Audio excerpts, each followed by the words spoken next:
안녕하십니까. 주역의 기초 네 번째 시간. 오늘은 사상과 오행 그리고 상수학이란 무엇인가에 대해서 살펴보겠습니다.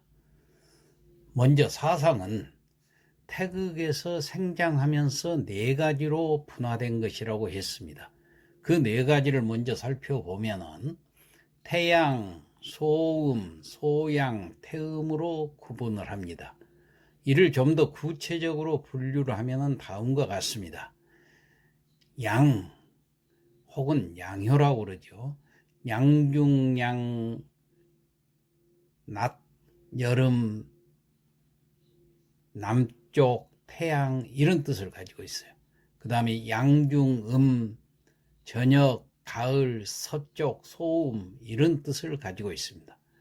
그 다음에 음효를 보면 음을 보면은 음중양이 있는데 이건 아침, 봄, 동쪽, 소양 이런 의미를 가지고 있습니다. 음중음이 있는데 이것은 밤, 겨울, 북, 태음 이런 의미를 가지고 있어요. 그 다음에 두 번째, 이와 같은 사상이 변화하는 것을 가리켜서 오행이라고 했습니다. 즉 사상 플러스 변화 이코르 4 플러스 1이 되니까 5가 되죠. 그래서 오행의 형식을 만들어낼 수 있는 것입니다. 이런 수식의 형태가 되는 것이죠. 그러니까 무극의 플러스 1이 되면은 통합이 되고 음양 플러스 1이 되면은 변화가 되어 가지고 3이 되듯이 사상에다가 플러스 1이 되니까 이 1이라는 게 변화를 얘기하는 겁니다. 오행이 된다는 뜻이 됩니다. 쉽게 말해서 윷놀이를 생각하면 됩니다. 윷놀이가 바로 오행을 상징하는데, 즉 나무 토막을 반 토막 내서 그걸 또 반 토막 내면 4개가 되는데 그 4개가 바로 사상이 됩니다. 근데 이 사상 4개를 던지면은 도, 개, 걸, 윷, 모 5개로 변화가 되죠. 이 변화가 되는 것이 주역이라고 그랬죠. 그러면서 이것을 가리켜서 오행이라고 합니다. 5개니까. 자, 주역에서 말한 이 사상 철학을 그러면 좀 더 깊이 한번 들어가 볼까요? 천지가 창조될 때부터 세상 만물은 인을 말하는 것으로 사람을 말하죠. 사람을 말하는 것으로 끝도 없고 한도 없이 공한 무극의 틀 속에 기가 쌓여서 이룬 하늘과 이곳의 양의 응집으로 생한 정으로 된 땅이 만들어졌기 때문에 온 세상에 양의 물질과 음의 물질이 생겨난 것이라고 했습니다. 즉 무극의 틀 속에서 하늘과 땅을 이룬 양과 음의 기가 서로 결합을 해서 하나의 몸으로 된 사람이 태어났다, 그런 얘기입니다. 그래서 인을 비롯한 모든 세상 만물은 사상을 이루는 물질을 말하는 것이라고 하는데, 이 세상 만물은 곧 하늘과 땅 사이에 중의 형질을 띠고서 유무형의 형상을 이루어서 생겨난 물질인 것입니다.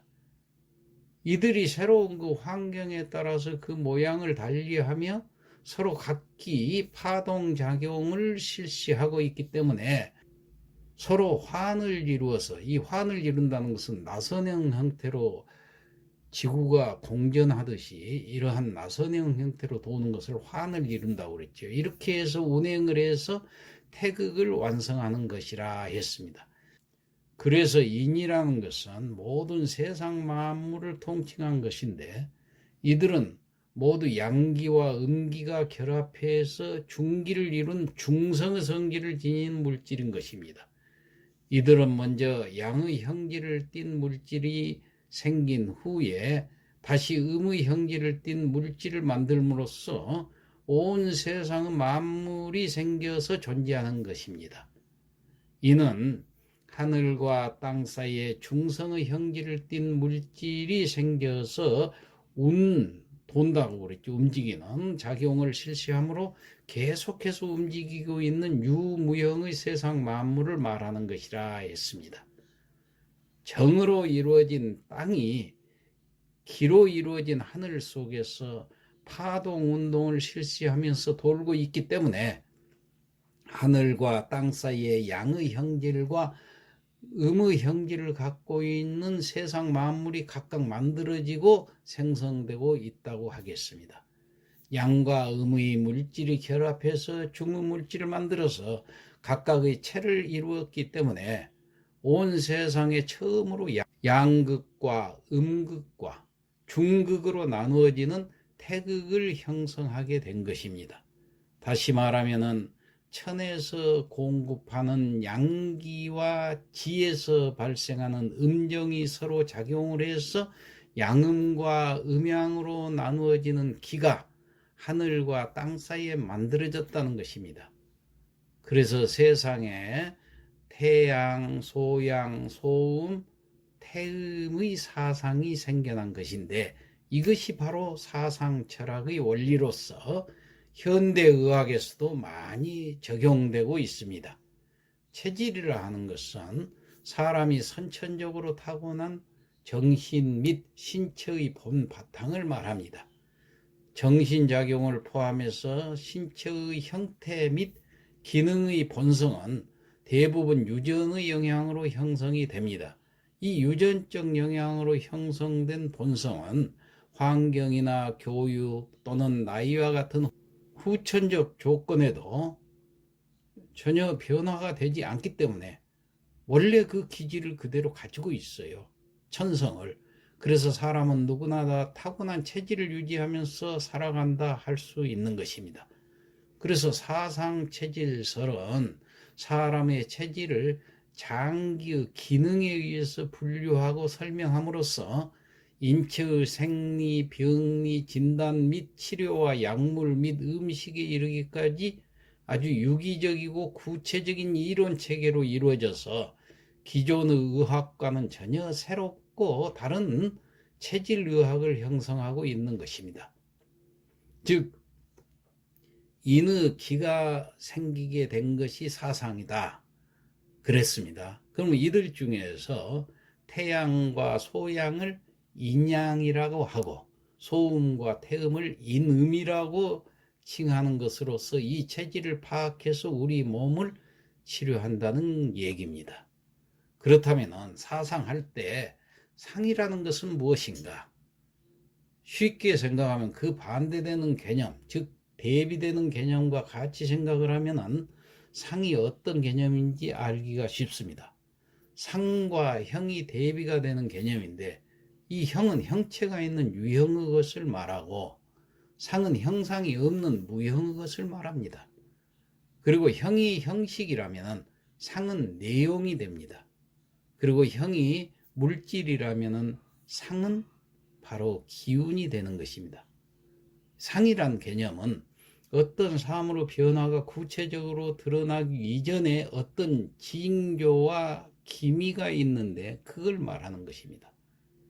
형이 있게 되면은, 즉 형체가 있게 되면은 반드시 그 속에 상이 있는 것입니다. 그 내용이 있다는 것이지요.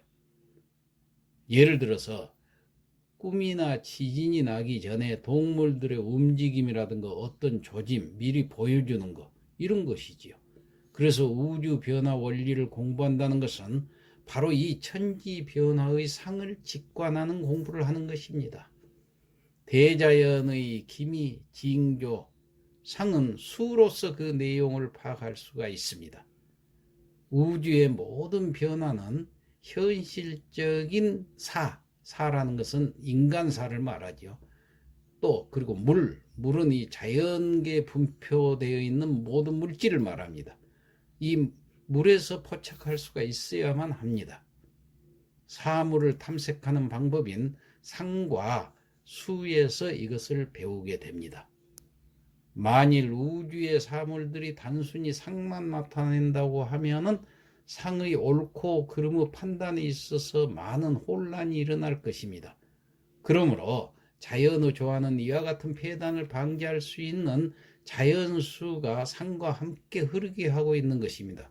그러므로 이것을 상수라고 하는데 이 수는 상의 의미를 밝혀주고 있고 또 그의 내용을 증명을 해주고 있습니다. 즉 어떤 변화와 징조, 그 조짐, 상을 알아낼 수 있는 도구가 바로 수가 되는 것입니다. 그렇다면 상수학이란 무엇인가?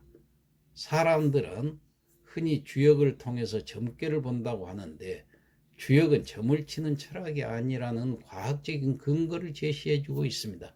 즉 주역을 통해서 인간이란 무엇인가, 세상 만물이 무엇인가, 이 우주란 무엇인가를 깨닫고 인간이 살아가야 할 방법과 길을 찾아가기 위한 것입니다.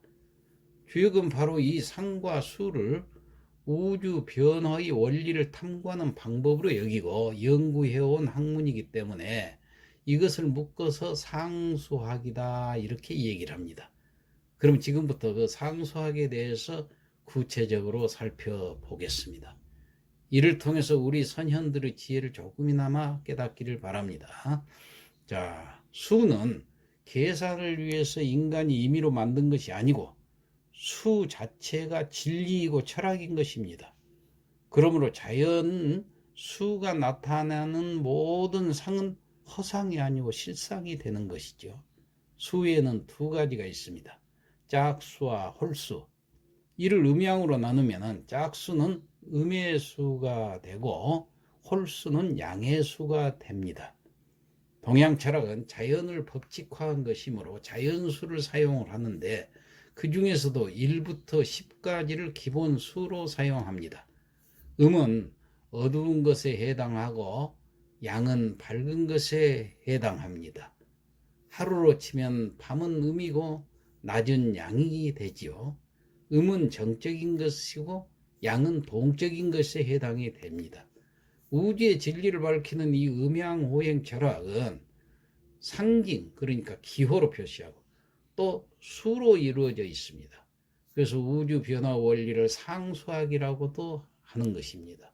또한 음양오행 철학을 다른 말로 이오 철학이라고도 하는데, 예를 들면 이러한 것들 때문입니다. 무극은 일이수고 태극은 이화고 음양은 삼목이고 사상은 사금이고 오행은 오토라는 이 숫자로 표현을 하고 있고, 나아가서는 8개는 건태리진 솜감간곤 이렇게 8개, 또 10가는 가불병정무기 경신 임계 이렇게 10개, 12지는 자축인묘 진사오미 신유술해 이렇게 12개로 세분할 수가 있는 것입니다. 이렇게 숫자로서 수로서 다 표시를 했어요, 옛날부터. 자, 만물은 분열하면서 성장한다고 그랬죠. 그래가지고 다시 통일, 성숙을 이렇게 반복을 하게 됩니다. 이것이 변화의 주축이 된다고 이미 지난 시간에 우리들은 배웠습니다. 겨울이 되면 식물은 통일된 모습인 씨로만 남습니다. 이것을 오행으로 수라고 하는데, 수라는 글자는 모든 기운이 한 군데로 모이는 것을 상징해서 만들었습니다. 모든 변화의 시작이기 때문에 숫자로는 1이 됩니다. 그리고 여름이 되면 식물은 가지와 잎으로 분열이 됩니다. 이것을 오행으로 화라고 하는데, 화라는 글자는 모든 기운이 아래에서 위로 올라가서 분열하는 모습을 상징적으로 만들었죠. 그래서 통일을 상징하는 일과 함께 분열을 상징하는 변화의 주축이 되니까 숫자로는 2가 되는 것입니다. 정자, 양과 난자, 음이 만나서 생명이 생겨나듯 봄이 되면은 음과 양이 만나서 1과 2가 만나니까 삼목이라는 새싹을 내게 됩니다. 이게 나무 목자예요. 목은 또 양기가 뿌리에서 줄기로 대지를 뚫고 위로 올라가는 모습을 성장해서 만들었습니다. 그리고 여름까지 분열했던 식물은 가을이 되면 기운이 다시 뿌리로 돌아가게 됩니다. 겨울을 시작으로 봄, 여름을 거쳐 4번째 단계에 위치함으로 숫자는 4가 됩니다. 오행으로는 금이라고 하는데, 이 금은 밥을 할 때 솥뚜껑을 덮어 증기가 발산하지 못하게 하듯이 위에서 기운을 눌러 포장하는 모습을 하고 있습니다. 이렇게 양인 목화하고 음인 금수가 순환하면서 무궁하게 변화하는 것입니다. 그런데 이러한 음양 변화가 일어나도록 음양을 조화시키는 것을 토라고 합니다. 토는 목화, 금수 그 사상이 순환하는 과정에서 다섯 번째로 스스로 생겨나는 자화가 되는 숫자로서 5가 되는 것입니다. 자, 이렇게 숫자를 붙였어요. 다 의미가 있죠. 자, 음양 각 숫자의 합인 통일, 1 수하고 플러스 4 금하고 또 분열이 되는 2 화가 되는 2하고 플러스 3 목하고 이것을 해도 5라는 숫자가 나옵니다. 플러스 시키니까. 글자의 모양으로 봐도 토는 음과 양을 합해서 만든 글자라는 것을 알 수가 있죠. 자, 그래서 1, 2, 3, 4, 5를 생수 또는 명수라고 합니다. 쉽게 설명하면은 정자와 난자가 만나서 생성된 수정체가 1인데 이것이 자궁에서 착상하게 되면은 2, 3, 4로 이렇게 분열하고 성숙하는 과정을 거쳐서 엄마 뱃속에서 아기가 길러지게 되지요. 10달이 차서 아기가 나오려는 이 과정을 1, 2, 3, 4, 5라는 생수의 과정이라고 볼 수가 있습니다. 자궁 속에서 아기가 태어나서 독립된 인격체로 살아가게 되는 6, 7, 8, 9, 10의 과정을 성수 과정이라고 볼 수가 있습니다.